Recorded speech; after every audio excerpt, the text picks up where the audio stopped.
Bismillah bihamdi. Assalamualaikum warahmatullahi wabarakatuh. Alhamdulillahi rabbil alamin. Wassalatu wassalamu ala asrafil anbiya wal mursalin Sayyidina Muhammadin wa ala alihi wa sahbihi ajma'in. Allahumma aslih umat Muhammadin sallallahu alaihi wasallam wa farrij an umat Muhammadin sallallahu alaihi wasallam warham umat Muhammadin sallallahu alaihi wasallam. Wansur wahfaz wa iyyinah datul watan fil alamin bihaqqi Muhammadin sallallahu alaihi wasallam. Amma ba'du. Yang kita hormati Bapak dosen dimanapun beliau berada, semoga selalu dilindungi oleh Allah Subhanahu wa taala. Dan yang kita cintai dan kita banggakan teman-teman sekalian dimanapun kalian berada.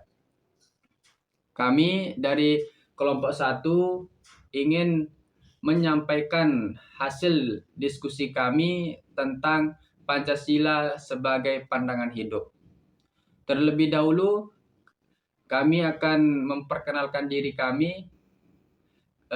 Saya pemateri pertama atas nama Lalu Musa, dan pemateri kedua atas nama Kholianti, dan pemateri ketiga atas nama Aminatul Zahra, dan yang terakhir atas nama Sumaini.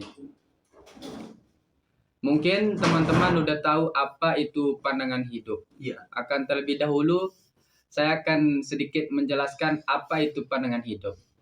Pengertian pandangan hidup adalah setiap manusia memiliki pandangan hidup yang bersifat kodrat dengan tingkatannya yang berbeda-beda untuk menentukan masa depan seseorang.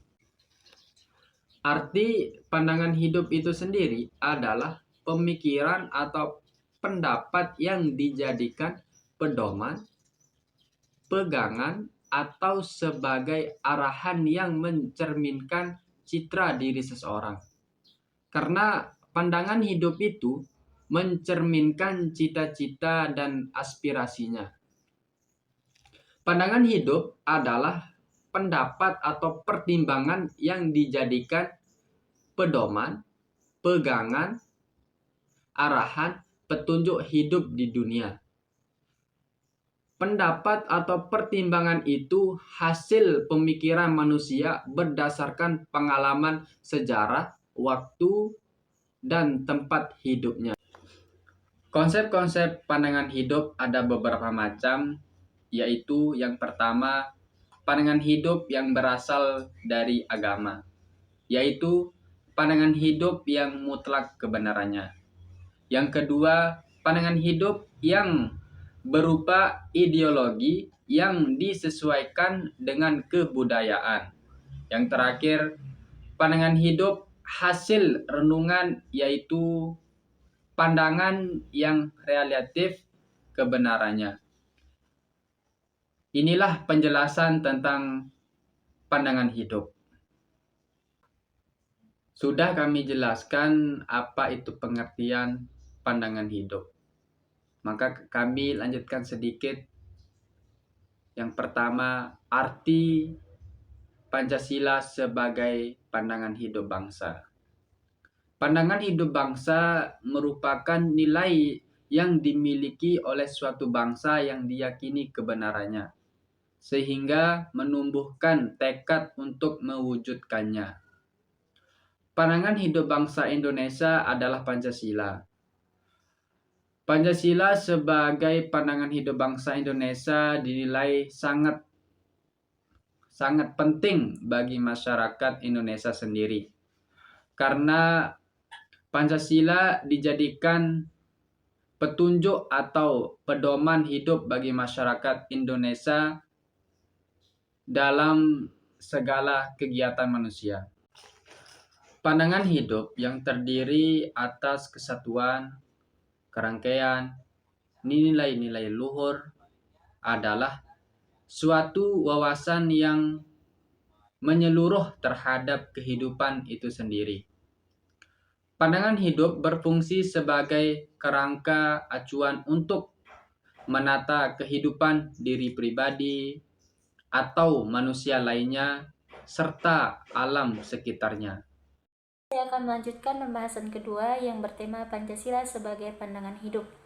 Dinamakan pandangan hidup ialah pendapat atau pertimbangan yang dijadikan sebagai pegangan, petunjuk, atau pedoman hidup di dunia ini.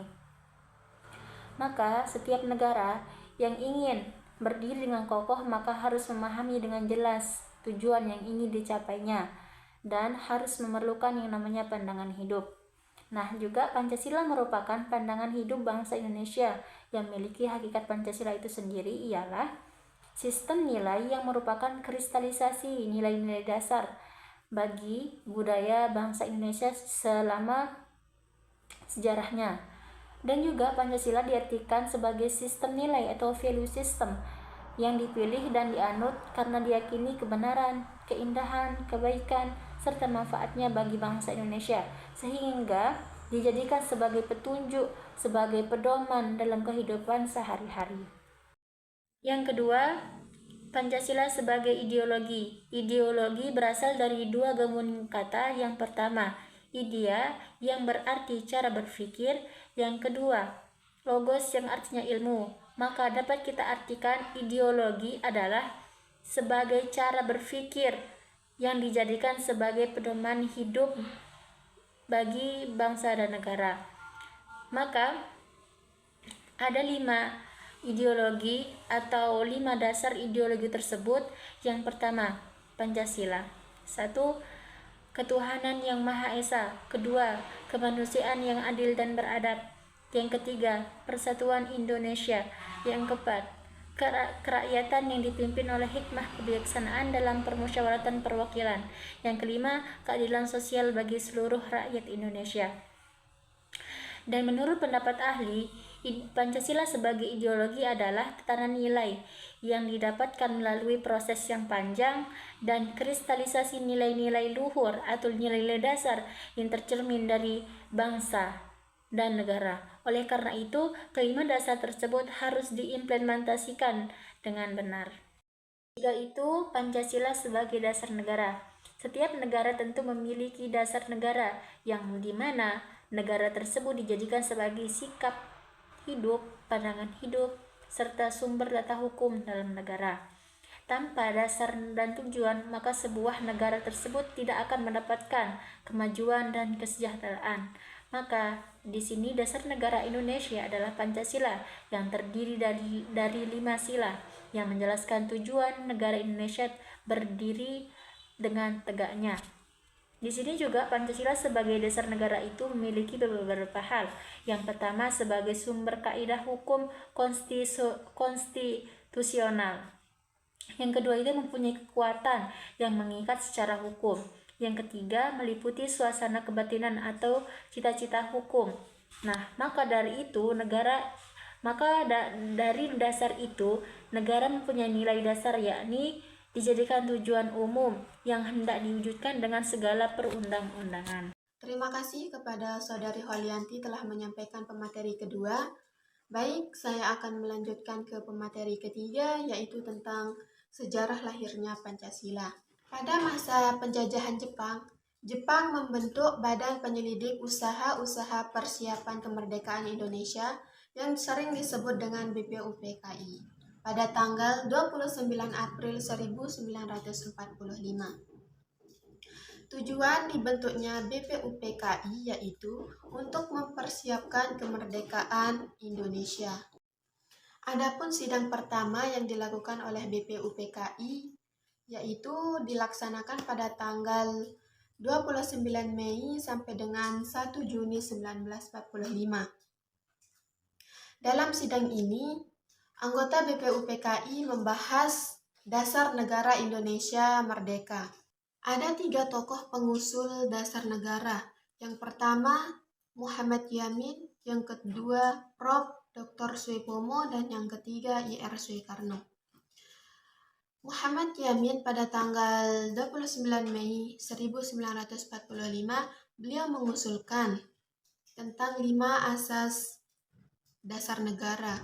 Yang pertama, peri kebangsaan, peri kemanusiaan, peri ketuhanan, peri kerakyatan, dan kesejahteraan rakyat. Adapun usulan dari Prof. Dr. Suepomo pada tanggal 31 Mei 1945 menyampaikan gagasan tentang Indonesia integralistik. Dan yang ketiga yaitu pengusulan dari Ir Soekarno. Pada tanggal 1 Juni 1945, beliau menyampaikan pidato yang berjudul Lahirnya Pancasila dan menyebut 5 asas yang kemudian dinamai dengan Pancasila. Kemudian Pancasila disahkan dalam pembukaan Undang-Undang Dasar 1945. 5 sila dasar dirumuskan secara resmi dan menjadi Pancasila seperti yang kita kenal sekarang ini, yaitu ketuhanan yang Maha Esa, kemanusiaan yang adil dan beradab, persatuan Indonesia, kerakyatan yang dipimpin oleh hikmat kebijaksanaan dalam permusyawaratan dan perwakilan, dan yang terakhir, keadilan sosial bagi seluruh rakyat Indonesia. Baik, kita lanjut ke poin pertama, yaitu tentang Pancasila sebagai pandangan hidup bangsa. Pancasila sebagai pandangan hidup bangsa berarti Pancasila sebagai pedoman atau arahan hidup bangsa Indonesia dalam berpikir, bersikap, dan bertindak dalam kehidupan sehari-hari. Ada beberapa fungsi Pancasila sebagai pandangan hidup. Yang pertama yaitu memberi arahan atau tujuan hidup bagi bangsa Indonesia. Yang kedua, menjadi dasar dan etika dalam kehidupan bermasyarakat, berbangsa, dan bernegara. Yang ketiga, menjadi pedoman pemersatu bangsa yang majemuk dalam suku, agama, budaya, dan bangsa. Dan yang keempat, menjadi landasan dalam menyelesaikan masalah kehidupan sosial, politik, ekonomi, dan budaya. Ada juga nilai-nilai utama dalam Pancasila, yaitu yang pertama nilai ketuhanan, yang kedua nilai kemanusiaan, yang ketiga nilai persatuan, yang keempat nilai kerakyatan, dan yang terakhir keadilan sosial. Selanjutnya, peran Pancasila dalam kehidupan sehari-hari. Ada 3 peran Pancasila dalam kehidupan kita sehari-hari, yaitu menumbuhkan sikap gotong royong dan saling menghargai, mendorong kehidupan yang adil dan harmonis, dan yang terakhir, menjadi pedoman dalam menghadapi pengaruh negatif globalisasi dan menjaga identitas bangsa. Terima kasih kepada Saudari Amina telah menyampaikan pemateri ketiga. Selanjutnya saya akan menyampaikan materi keempat atau terakhir, yaitu D. Nilai-nilai yang terkandung dalam Pancasila. Sebagai suatu filsafat negara, maka sila-sila Pancasila merupakan suatu sistem nilai. Pada hakikatnya, sila-sila Pancasila merupakan suatu kesatuan. Setiap sila terkandung nilai-nilai yang memiliki perbedaan antara satu dengan yang lainnya. Namun, semuanya merupakan suatu kesatuan yang sistematis. Nilai-nilai dasar dari Pancasila tersebut adalah 1. Ketuhanan yang Maha Esa. 2. Kemanusiaan yang adil dan beradab. 3. Persatuan Indonesia. 4. Kerakyatan yang dipimpin oleh hikmat kebijaksanaan dalam permusyawaratan perwakilan. 5. Keadilan sosial bagi seluruh rakyat Indonesia. 1. Ketuhanan yang Maha Esa. Sila pertama ini dilambangkan dengan bintang 5 sudut, di mana bintang tunggal dalam lambang ini diartikan sebagai cahaya kerohanian yang dipancarkan Tuhan kepada setiap manusia. Jumlah bintang yang hanya satu atau tunggal ini juga dilambangkan keesaan Tuhan. Sila pertama ini mengartikan bahwa kita sebagai warga negara Indonesia mempercayai dan bertakwa pada Tuhan. Tentunya hal ini disesuaikan dengan agama dan kepercayaan yang dimiliki oleh setiap individu. Oleh karena itu, sebagai warga negara yang menjunjung tinggi nilai Pancasila harus diterapkan dalam kehidupan sehari-hari. Adapun pengamalan Pancasila sila pertama dalam kehidupan sehari-hari yaitu mengimani adanya Tuhan Yang Maha Esa serta mematuhi perintahnya dan menjauhi larangannya, menerapkan toleransi antar umat beragama, tidak melakukan pemaksaan, dan menghormati kebebasan beragama, tidak merendahkan atau mencemooh agama maupun pemeluk agama. 2. Kemanusiaan yang adil dan beradab. Sila kedua dalam Pancasila dilambangkan dengan rantai emas, dengan latar berwarna merah. Rantai tersebut memiliki mata rantai yang berbentuk segi empat dan lingkaran yang saling berkaitan. Mata rantai yang berbentuk segi empat melambangkan perempuan. Simbol ini mengartikan antar kaum yang harus saling bersatu, bekerja sama sehingga kuat seperti rantai. Sila kedua ini, kita sebagai warga negara diminta untuk saling memahami setiap manusia memiliki derajat yang sama, sehingga kita harus saling menyayangi satu sama lain, dan juga harus saling menjaga dan membantu sesama. Membela kebenaran dan keadilan dan bekerja sama untuk kedamaian negara kita. Adapun hal-hal yang harus diterapkan dalam kehidupan sehari-hari yaitu mengakui persamaan, hak, kewajiban, dan kedudukan semua orang itu sama di mata hukum, agama, sosial, dan rasa antar masyarakat. Menjalin pertemanan dengan siapa saja tanpa harus membedakan suku, agama, ras, dan lainnya. Berani menyuarakan kebenaran untuk mempertahankan keadilan. 3. Persatuan Indonesia. Sila ketiga ini dilambangkan dengan pohon beringin. Jenis pohon beringin adalah spesies pohon yang kuat, besar, dan berdaun rimbun. Pohon beringin diartikan sebagai tempat berteduh sekaligus bentuk persatuan masyarakat Indonesia yang sangat beragam. Sila ketiga ini berarti kita harus menempatkan kesatuan, persatuan, dan kepentingan negara dari kepentingan masing-masing. Kita harus mempunyai kepribadian yang rela berkorban demi negara Indonesia, mencintai bangsa Indonesia dan tanah air, serta bangga pada negara Indonesia. Dalam mewujudkan hal tersebut, kita harus mengamalkan nilai-nilai Pancasila dalam kehidupan sehari-hari, di antaranya A. Bangga berbahasa kesatuan, yaitu bahasa Indonesia sebagai bahasa sehari-hari dalam komunikasi masyarakat. B. Melestarikan budaya Indonesia seperti baju adat, tarian, musik, bahasa, alat musik, dan lain sebagainya dalam kehidupan sehari-hari. C. Membantu keluarga, teman, dan kerabat yang mengalami kesulitan.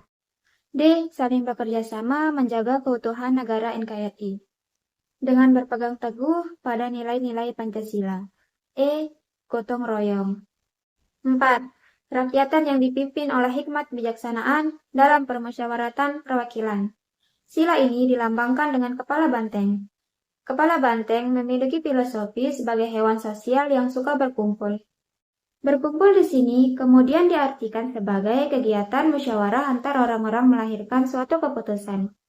Pastinya secara adil dan keputusan bersama semua pihak. Sila keempat ini mengajak kita untuk tidak memaksakan kehendaknya pada orang lain dan mengutamakan kepentingan negara dan orang lain. Terkadang kita akan menemukan perbedaan pendapat dan cara pandang, namun kita akan menyelesaikannya dengan cara bermusyawarah atau berdiskusi. Dalam sila keempat ini, ada pun hal-hal yang harus diwujudkan dalam kehidupan sehari-hari, yaitu A. Melakukan musyawarah jika antar masyarakat memiliki pendapat yang berbeda. B. Mengedepankan toleransi dan keadilan dalam mengemukakan dan mendengar pendapat dalam musyawarah. C. Belajar untuk tidak egois. D. Keputusan akhir dalam musyawarah harus disetujui oleh semua pihak atas keputusan bersama. 5. Keadilan sosial bagi seluruh rakyat Indonesia. Sila kelima, Pancasila ini dilambangkan dengan padi dan kapas. Hal ini melambangkan kebutuhan dasar setiap manusia yaitu pangan dan sandang. Pangan diartikan dengan kebutuhan pokok kita yaitu makan dan sandang kebutuhan pakaian kita. Oleh karena itu, padi dan kapas menjadi simbol dalam sila kelima ini. Makna dari sila ini berarti mengembangkan perbuatan luhur dengan cara kekeluargaan dan gotong royong selalu bersikap adil. Terima kasih kepada semua pemateri yang sudah menyampaikan apa itu pengertian pandangan hidup, Pancasila sebagai pandangan hidup bangsa, Pancasila sebagai ideologi, dan nilai-nilai yang terkandung dalam Pancasila. Mungkin hanya ini yang dapat kami sampaikan. Kurang lebihnya kami mohon maaf. Sekian, terima kasih. Assalamualaikum warahmatullahi wabarakatuh.